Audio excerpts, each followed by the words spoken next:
Hello, xin chào tất cả các bạn đã quay trở lại với kênh của Văn Hóng Vlog. Và mình là Văn Hóng Lazada. Và hôm nay đã là ngày gọi là sát đến Tết rồi. Và hôm nay chúng ta sẽ có tiếp tục review quà. Đây mình có một cái món quà Tết từ bên Bắc Á Banh có gửi tặng. Rồi, hôm nay chúng ta sẽ review xem có cái món gì trong này nhá. Hẳn một túi quà trông rất là xịn luôn. Ok.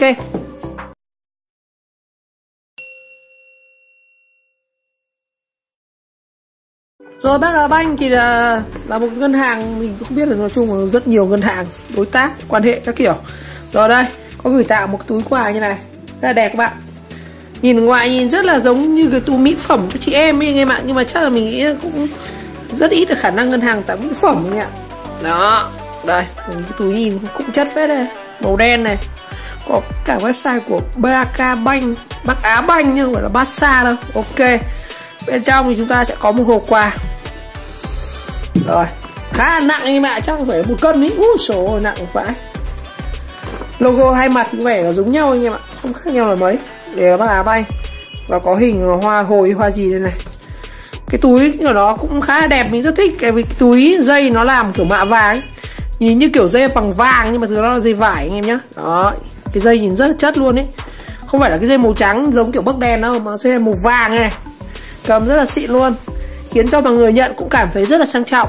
Rồi chúng ta sẽ đi vào bên trong, các bạn sẽ được một hộp quà như này. Đó, bên trong một cái túi xịn, ngoài rất là xịn thì bên trong nó cũng hộp quà cũng rất là to, vuông vức. Đây, Bắc Á Banh chúc mừng năm mới 2020 Canh Tí, có logo của Bắc Á Banh. Mà đằng sau này thì mình đoán bên trong là gì rồi anh em, chắc là lịch rồi, calendar. Cái này là lịch nữa, có cái hộp vuông khá là chất anh ạ. Ui rồi, nói chung là cũng nhìn cũng rất là sang, không biết bên trong như nào. Bây giờ mình sẽ mở hộp nha. Rồi, xịn đấy. Bên trong chúng ta sẽ có một cái miếng gỗ, một cái lốc lịch để bàn anh em ạ. Đẹp. Có một cái tờ bìa nữa đây, không biết cái này làm gì. Và đi kèm ra được viên pin, không phải. Bên trong cái này là cái gì? Cái gì anh em ạ? Gỗ à? 2 khúc gỗ. Cho 2 khúc gỗ này. Cái này là cái gì nhìn như kiểu kẹo ấy. Lúc đầu mình tưởng là pin, khoai lịch cho pin. Đây cái này là 2 khúc gỗ này, không biết để làm gì đây. Rồi mình đi chi tiết của lịch rồi nhá, chúng ta xem nào. Nhìn như quyển sách em ạ. À đây, 2 cái này chắc là găm vào đây anh em ạ. Đây, 2 cái này chắc găm vào đây. Nó không biết găm cái này để làm gì nhỉ. À đây, chắc cắm vào đây anh em ạ. Cái này găm vào chắc để treo trên giá hay là cái gì đấy, không rõ cái này để như nào luôn. Nhưng mà để này thì nó khá là nặng. Đó, lịch mà ta đi thơ với thẩn cái thứ không ạ. Ở đây của nó phải như này chứ. Đây, cái này khó lấy quá, mình không hiểu cái này để làm gì luôn. Nếu mà treo tường thì cái này sẽ ra để một cái lỗ để như kiểu cái mà treo khung ảnh ấy, người ta hay làm cái hình tam giác này này. Hai cái này không biết để làm gì, nhưng mà để đứng nhiều khả năng là để như này anh em ạ. Để thế này nhìn nó cũng không phải em sang một chút nhỉ. Rồi bây giờ mình sẽ đi vào chi tiết cái quyển lịch này. Hộp quà này cho vào đây. Rồi chi tiết quyển lịch của chúng ta thì sẽ có là cái ngoài logo của nó nhìn cũng khá là không phải là quá là chi tiết sắc sảo, có hình cánh hoa gì đây, banh. Rồi và mỗi một tờ lịch thì chúng ta sẽ có 2 phần, không phải 2 phần đâu anh em ạ. Có cái tờ đầu này, chúng ta sẽ có một cái gọi là cái lịch gọi là cái mini calendar, cái lịch nhỏ, tức là nó sẽ từ tháng 1 đến tháng 12 luôn. Cái này để như là các bạn có cái kế hoạch gì, ví dụ như ngày này mình làm cái gì mình khoanh vào đây này. Đó, nó như là một cái reminder, cái nhắc nhở ấy. Rồi đây là tờ đầu tiên. Và cái tờ năm mới này, cái này thực ra là năm mới này cũng qua được khoảng 10 mấy ngày rồi, hôm nay tầm 20 mấy rồi, còn nửa tháng rồi. Hôm nay thì mình làm được cái video này. Rồi tờ lịch của Bắc Á Banh thì nó cũng sẽ có bố cục rất giống một số các tờ lịch khác của các đơn vị ngân hàng khác. Chúng ta sẽ có một cái tranh này, có phần dương lịch, ở phần dưới thì sẽ có một cái nhỏ nhỏ đây là âm lịch này. Và đi dưới là sẽ là một cái câu danh ngôn slogan của một chị nào đấy này. Tất cả vinh quang đều từ bắt đầu và cho đi của Diệu Huệ. Không biết bà Diệu Huệ này bà là bà nào.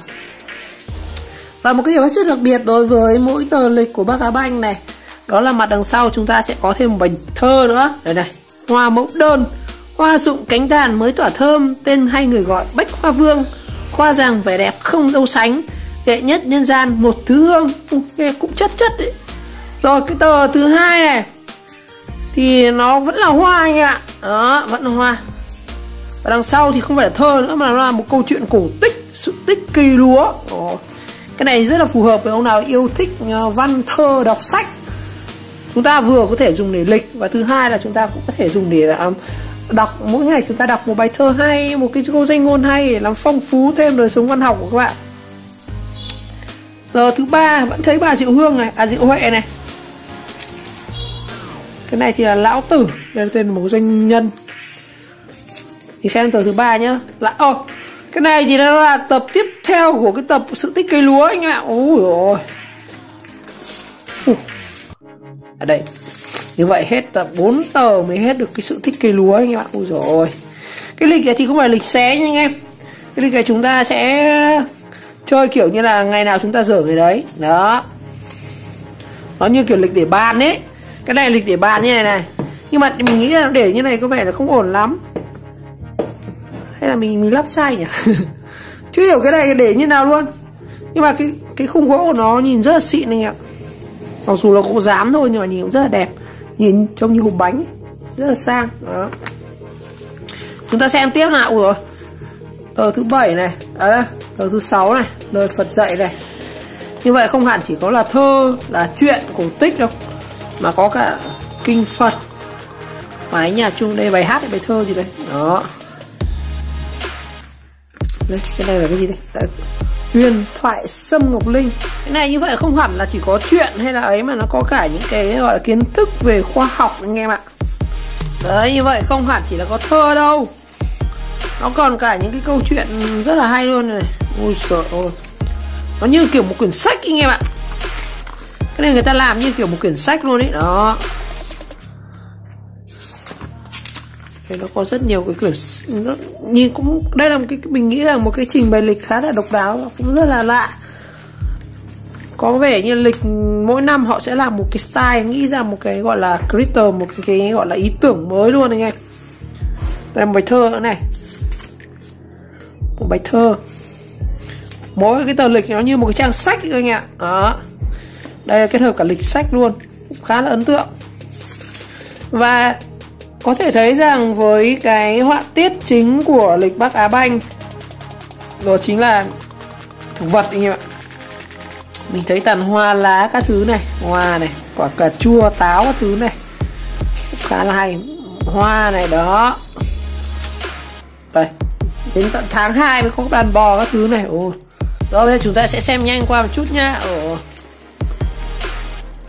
Khá là hay. Bạn nào yêu thích sách thì có thể là ngồi đọc những cái này. Về thật sự như bản thân mình cũng rất là thích. Này có những cái câu nói rất là hay luôn. Bởi câu nói Steve Jobs, người sáng lập ra Apple này. Đó, có cả chuyện, cả thơ, cả những cái nghiên cứu về khoa học rất là hay. Và đây, bạn thấy không? Mình để cái này nhìn nó như một quyển sách để bạn nhìn cũng rất là chất. Thứ nhất là chúng ta sẽ làm một cái lịch để xem ngày tháng này, một cái quyển sách để đọc trong những lúc mà rảnh rỗi để cho tâm hồn nó thoải mái hơn này. Và thứ hai nó là một cái vật trang trí hết sức là đẹp. Đó. Và nhất là ông nào hay có những cái nốt gì có thể ghi luôn ở đây cũng được này. Đó, rất là đẹp. Một cái mình nghĩ rằng một cái quà tặng Tết cũng hết sức là ý nghĩa, rất đẹp, rất là tượng luôn, nhỏ gọn xinh xắn. Đó. Mỗi ngày các bạn chỉ cần dở một tờ lịch thôi là chúng ta cũng thấy nó thoải mái hơn rất là nhiều đầu óc rồi. Là có một cái câu chuyện hay, một cái câu bài thơ hay, ý nghĩa rất là tuyệt vời luôn. Đó. Và chúng ta nhé, thứ nhất là chúng ta có một cái câu danh ngôn ở đây, và mặt đằng sau chúng ta cũng sẽ có một cái bất ngờ đằng sau nữa. Chính xác là một cái bất ngờ, có thể là thơ, có thể là văn, có thể là chuyện cổ tích gì đó, rất nhiều thứ luôn. Đó. Anh em mình lật luôn để xem cái tờ cuối cùng nó như nào. Đó. khá là dày luôn anh ạ. Tháng 11 rồi này. Đó. Sắp đến tháng cuối rồi, xem tờ cuối cùng nó sẽ như nào nhá. Đó. Còn trong nội dung như này thì văn thơ chuyện rất là nhiều. Đó. Đó. Như một quyển sách các bạn, nhìn giống như kiểu một quyển kinh ấy ạ, quyển kinh thánh ạ. Anh em là hay nghiên cứu về những cái sách về tôn giáo, nó sẽ có những cái quyển giống kiểu tàng kinh như này đó, rất là hay luôn đó. Có hai các bạn nhìn giống nhau nhỉ, không phải? Rồi, mình sẽ đi đến những cái trang cuối cùng rồi. Đây, như vậy tờ cuối cùng là chúng ta sẽ có một cái, không biết là cái gì đây, cái tờ ngày 31 tháng 12 năm 2020. Đó. Có lẽ là cái thời điểm này mình sẽ làm một video khác về một cái sản phẩm khác rồi. Rồi, một bài thơ trở lại mùa xuân. Và ở phía dưới này chúng ta sẽ có các điểm chi nhánh giao dịch của Bắc Á Banh. Bạn nào cần liên hệ giao dịch hay là gửi tiền tiết kiệm hay là rút chuyển khoản thứ đây, có rất nhiều luôn. Có cả địa chỉ và số điện thoại luôn, rất chi tiết. Đó. Tờ này là cờ ắt, vẫn còn đây ạ. Đây lịch bàn Bắc Á Banh, mình tưởng lịch bàn bạc. Đấy. Ấn phẩm độc quyền không bán. Cái này chỉ có những người ta in, người ta tặng thôi. Nên các bạn muốn mua cũng rất là có thể là không mua được. Chỉ có những người làm đối tác giao dịch hoặc là có người thân làm cho Bắc Á Banh gửi tặng, hoặc là các bạn có những cái giao dịch gì đó với anh thì các bạn sẽ được tặng cái này. Có lẽ mình cũng hơi được quyền cái này. Chắc là chả ai làm được video review cái này. Rồi, như vậy trong video ngày hôm nay chúng ta đã đến với cái quà tặng của Bắc Á Banh cho năm mới năm 2020. Một cái phần quà mình nghĩ là rất sức độc đáo, rất là tuyệt vời luôn. Đó. Đóng gói hộp rất là đẹp. Và chi tiết bên trong thì cũng hết sức là tuyệt vời, nhỏ gọn, đẹp. Thế chắc là để như này anh em nhỉ. Đó, rất cá tính, mỗi ngày chúng ta chỉ cần dở một này. Biết thêm về ngày tháng năm, chúng ta được học hỏi thêm những câu danh ngôn, cũng như là đọc những cái câu chuyện, những vần thơ, những cái tác phẩm rất là hay, rất là tuyệt vời luôn đấy các bạn. Đấy, bày trông đẹp, nó rất là đang rất thích luôn, mình rất thích cái sản phẩm này các bạn. Đấy, cái miếng gỗ cũng rất là đẹp. Nào nếu mà hết năm thì mình sẽ lấy ra mình chế gì đó. Cái miếng gỗ này rất là ngon luôn các bạn. Còn cái này chưa hiểu lắm, để chắc là để như này thôi. Rồi, một lần nữa cảm ơn các bạn đã theo dõi video clip, và nếu thấy video hay và ý nghĩa thì các bạn nhớ like, subscribe của kênh và chờ đón các video tiếp theo. Và qua video này thì cũng xin cảm ơn đến Bắc Á Banh đã gửi một phần quà hết sức ý nghĩa để tặng cho kênh. Một lần nữa xin chúc tất cả các bạn một năm mới may mắn, nhiều sức khỏe, may mắn, thành công. Ok, xin chào, gặp lại trong năm tiếp theo.